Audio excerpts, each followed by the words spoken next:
नमस्कार दोस्तों, स्वागत है आप सभी का अभ्यास में। तो आज हम लोग बात करने वाले हैं मगध के उत्कर्ष के विषय में। और अगर हम बात करें इसके पहले हम लोगों ने क्या पढ़ा है, तो हम लोगों ने इसके पहले विदेशी आक्रमण के बारे में मतलब जो भी हमारा लास्ट लेक्चर था उसके बारे में हम लोगों ने अच्छे से पढ़ा था। तो आज हम लोग मगध के उत्कर्ष के बारे में पढ़ेंगे। तो आइए देखते हैं अपने टॉपिक की तरफ। तो अगर हम मगध के उत्कर्ष के बारे में बात करें तो सबसे पहले क्वेश्चन यहाँ से आता है, मगध का उत्कर्ष या फिर आप ये क्वेश्चन पूछ लीजिए कि 16 महाजनपदों में मगध ही क्यों सबसे आगे आया। तो ये चीज़ें यहाँ से पूछी जाती हैं, क्यों आया, इस चीज़ की भी हम लोग अच्छे से बात करेंगे। और ये पूछते हैं कि मगध जो हमारा था उस पर टोटल कितने वंशों ने शासन किया है। तो अगर हम बात करें मगध पे शासन की बात करें तो यहाँ पे टोटल 5 वंशों ने शासन किया है। टोटल 5 वंशों ने यहाँ पे शासन किया है।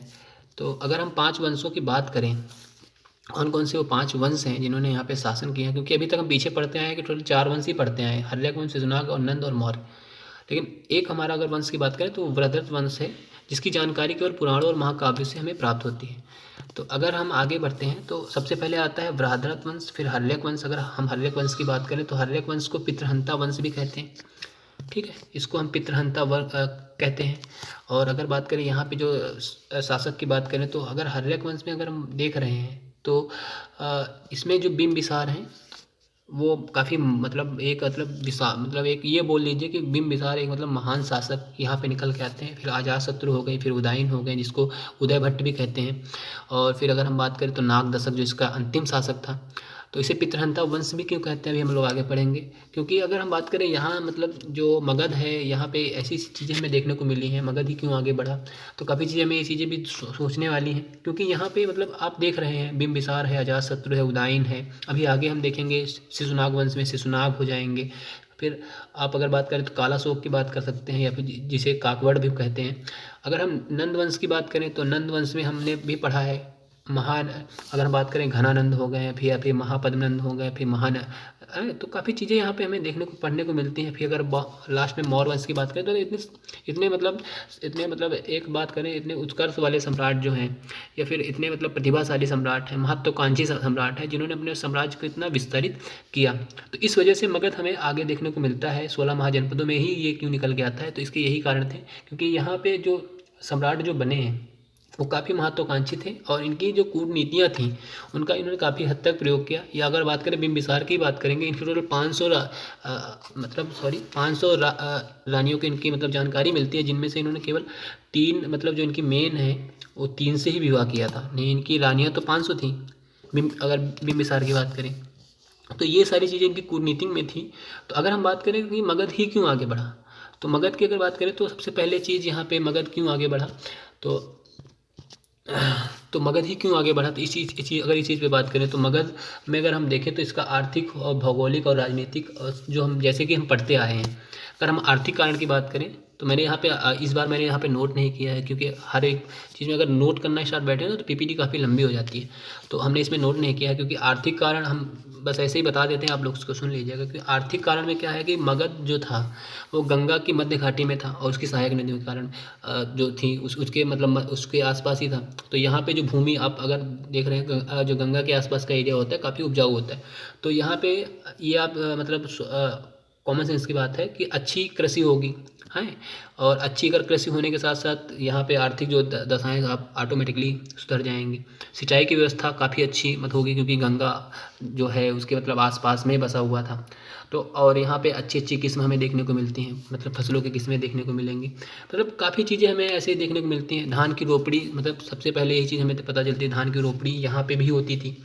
तो काफ़ी मतलब चीज़ें हमें देखने को मिली हैं यहाँ से। और अगर बात करें आगे इसकी हम बात करें तो लोहे की खान हो गई। मतलब ऐसा एरिया था यहाँ पे मतलब सारी चीज़ें अवेलेबल थी। लोहे की खान हो गई, जंगल थे, अच्छी अच्छी किस्म की लकड़ियाँ प्राप्त करते थे। जंगल में हाथी भी रहते हैं, तो अच्छे अच्छे मतलब हाथी मतलब अच्छे क्या मतलब अच्छी नस्ल के हाथी थे। तो काफ़ी चीज़ें हमें वहाँ पे देखने को मिलती हैं। देखो इसमें लोहे की खान हो गई, तांबे की खान हो गई। यहाँ जंगल होने के कारण अच्छे हाथी थे, लकड़ी पाई जाती थी, अच्छी अच्छी किस्म की लकड़ी पाई जाती थी। लोहे का जो प्रयोग था वो कृषि में होने लगा, क्योंकि कृषि के जो हल वगैरह थे मतलब काफ़ी उपकरण कृषि के बनाए, फावड़े बनाए, हल बनाए। तो उनसे क्या हुआ कि मतलब खेती करने में काफ़ी आसानी हुई। तो मतलब आगे चलकर मगध मतलब काफ़ी चीज़ें ऐसी थी जिनसे मगध का मतलब एक इम्पॉर्टेंट बन जाता है 16 महाजनपदों में, और वही आगे चल के अपना विस्तार काफ़ी हद तक करता है। तो और अगर हम बात करें इसकी, तो अगर इसके भौगोलिक कारण की बात करें तो जो इसकी राजधानी थी, सबसे पहली चीज़ तो इसकी जो राजधानी थी वो एक सुरक्षित स्थान पर थी। राजगृह जो इसकी राजधानी थी, पहली चीज़ इसकी दो राजधानियाँ हुई, एक राजगृह एक पाटलिपुत्र। तो अगर हम बात करें राजगृह की, तो यह मतलब 5 पहाड़ियों से घिरी हुई थी राजगृह जो ये जो इसकी राजधानी थी वो 5 पहाड़ियों से घिरी हुई थी। और जो पाटलिपुत्र थी वो मतलब एक घाटी के समीप पे थी, जिस पे मतलब अगर बात करें नदी जल मार्ग का अधिक आधिपत्य था। जहाँ से अगर हम बात करें जो पाटलिपुत्र जब इसकी राजधानी बनती है, तो जो इसका मतलब विकास की अगर बात करें तो विकास की गति और स्पीड से होती है, क्योंकि मतलब जो स्थल मार्ग से ज़्यादा सुगम हमारा जल मार्ग होता है। ठीक है, तो वहाँ पे व्यापारिक परिवहन हो गया, यातायात हो गया है, मतलब काफ़ी चीज़ें हमें सैन्य संचालन, मतलब काफ़ी चीज़ें हमें अच्छे से देखने को मिलती हैं। तो इस कारण से इसकी जो भौगोलिक दशा थी इसकी राजधानी की, तो वो काफ़ी अच्छी थी। अगर हम इसके राजनीतिक कारण की बात करें, तो यहाँ पे मैंने अभी बात करी थी कि यहाँ के जो शासक थे वो योग्य थे और काफ़ी कूटनीतियों का प्रयोग किया। जैसे मैंने अभी बात करी थी बिम्बिसार की बात करूँ, उनकी टोटल 500 मतलब थी। उनका तो मतलब उनकी काफ़ी नीति थी। अगर कहीं मतलब कोई दूसरे साम्राज्य का कोई राजा वगैरह अगर बीमार है, तो उसके लिए वो वैद्य भेज देते थे, उसको ठीक करवा देते थे, तो उनसे वो उसके मित्रता वाले संबंध हो जाते थे। तो फिर वो मित्र के जरिए मतलब जो भी उनकी संधि हो या फिर जो भी मतलब करते थे वो सब वैसे कर लेते थे। अगर उससे भी काम नहीं बनना है, तो उनकी एक वैवाहिक थी, तो उसका प्रयोग करते थे। अगर उससे भी काम नहीं बनना था, तो उनको ये युद्ध नीति थी, और उसमें वो कुशल थे ही, काफ़ी महान थे। तो काफ़ी मतलब चीज़ें ऐसी देखने को मिलती हैं। मित्रवत नीति हो गई, वैवाहिक हो गई, युद्ध नीति हो गई, कूटनीति हो गई, काफ़ी चीज़ों का वो प्रयोग करते थे।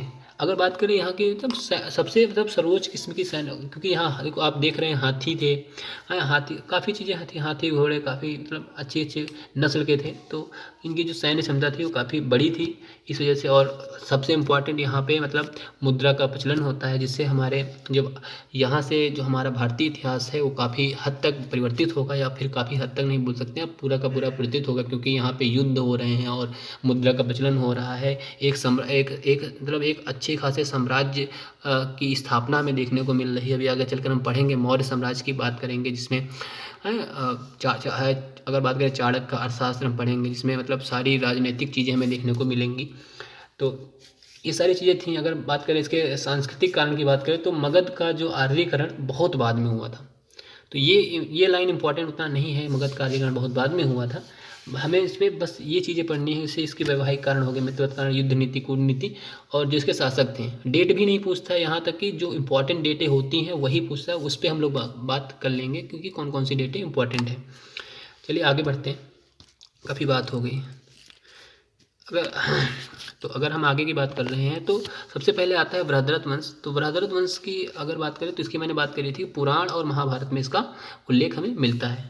इसमें बस इतना ही इंपॉर्टेंट था, क्योंकि हमें पता होना चाहिए मगध पे 5 वंशों ने किया है, शासन किया है, और उसमें 5 वंशों में हमारा एक बृहद्रथ वंश भी था। अगर बात करें हर्यक वंश की बात करें, तो ये एक पितृहंता था, सॉरी हाँ पितृहंता, और इसके संस्थापक बिंबिसार थे। मत्स्य पुराण में क्षेत्रोज्जय कहा गया है, किसको कहा गया है, वो बिंबिसार को कहा गया है। इन्होंने मतलब क्षेत्रोज्जय इसलिए कहा गया क्योंकि इन्होंने 80 गांव जीते थे, इनके अंडर में आ जाते थे, या फिर जीत से ही आएंगे। और इन्होंने 3 नीतियों का प्रयोग किया था, मित्र, वैवाहिक और युद्ध और कूटनीति। टोटल 4 नीतियों का प्रयोग किया था। 3 नीति यहाँ पे गलत लिखा हुआ है, सॉरी मिस प्रिंटिंग हुई होगी। तो यहाँ पे उन्होंने 4 मतलब नीतियों का प्रयोग किया है, एक मित्र, वैवाहिक और युद्ध नीति। तो उन्होंने वैवाहिक में अगर बात करें 500 इनकी जो रानी तो 500 थी, लेकिन इन्होंने विवाह 3 से किया था। तो उनकी जो 3 मेन थी जिनसे इन्होंने विवाह किया था, वो उसमें सबसे पहले आती है महाकोसला। अगर हम बात करें महाकोसला की, ये कौन सी थी, हम लोग पीछे पढ़ चुके हैं। जो महाकोसला थी, ये कोसला राज्य की प्रसन्नजीत जो थी, कोसला राज्य के जो प्रसन्नजीत थी, उनकी बहन थी महाकोसला, इनसे एक विवाह किया। अगर हम बात करें जो एक इनकी राजधानी थी, सॉरी इनकी महारानी थी, वो थी चेलना थी। अगर हम बात करें चेलना की बात करें, तो ये एक वज्जी जो है ना, वज्जी, हम लोगों ने वज्जी महाजनपद की भी बात करी है। तो वज्जी के जो राजा थे, चेटक की पुत्री थी। अभी हम आगे देखेंगे वज्जी का मतलब, अगर वज्जी के बारे में अभी हम लोग आगे पढ़ना स्टार्ट करेंगे, तो वज्जी के डर से मतलब काफ़ी चीज़ें होती हैं राजधानी भी शिफ्ट होगी वज्जी के डर से, तो काफ़ी चीज़ें आगे हम लोग अभी पढ़ेंगे। तो एक ये हो गई, और एक जो इनकी रानी थी वो थी क्षेमा थी, बस उनकी जानकारी मिलती थी, क्षेमा थी।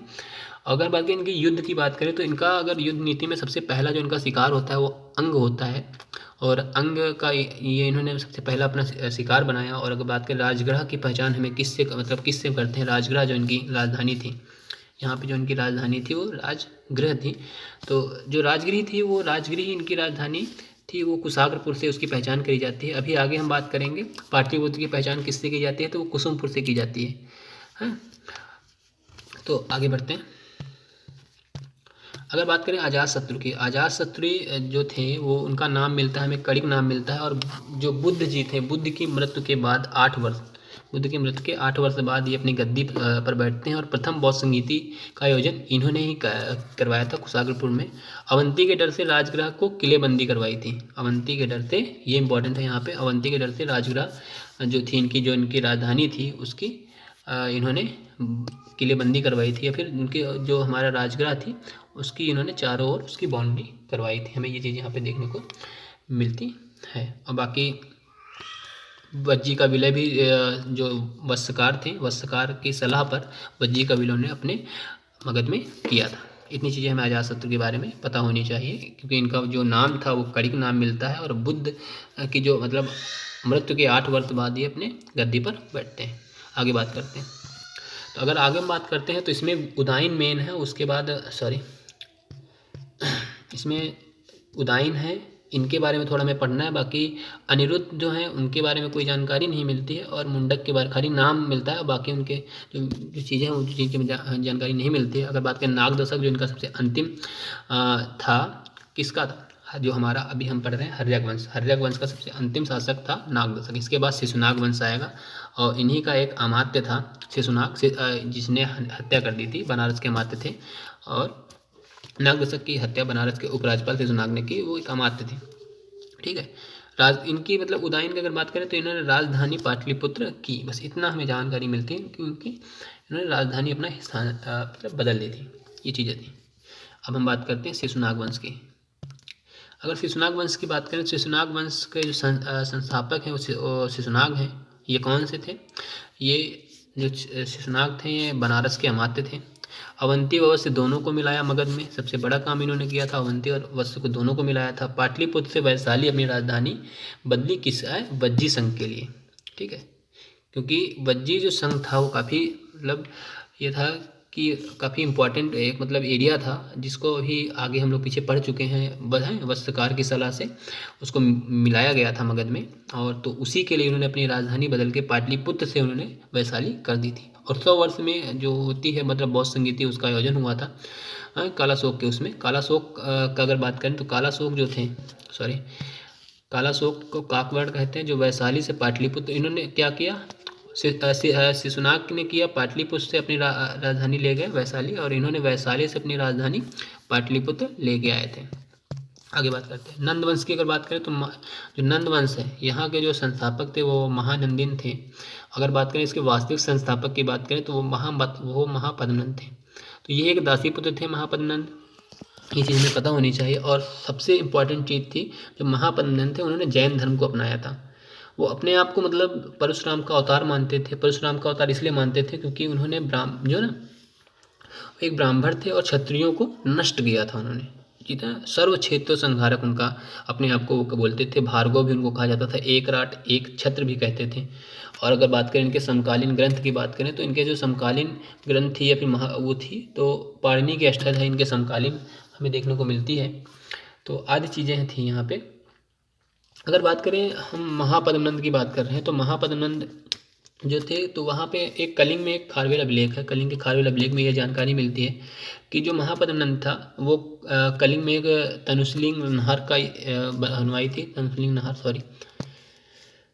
नहर बनवाई थी। और प्रथम अभिलेखी साक्ष्य मिला जिसने मतलब जो महापद्मनंद थे उन्होंने जीन से इनकी मूर्ति उठा लाए थे, कहाँ से, कलिंग से उठा लाए थे। ये मतलब दो चीज़ें यहाँ पे हमें देखने को मिलती हैं महापद्मनंद के बारे में। कलिंग पे हमें देखने, खारवेल जो अभिलेख है वहाँ पे हमें चीज़ें देखने को मिल रही हैं।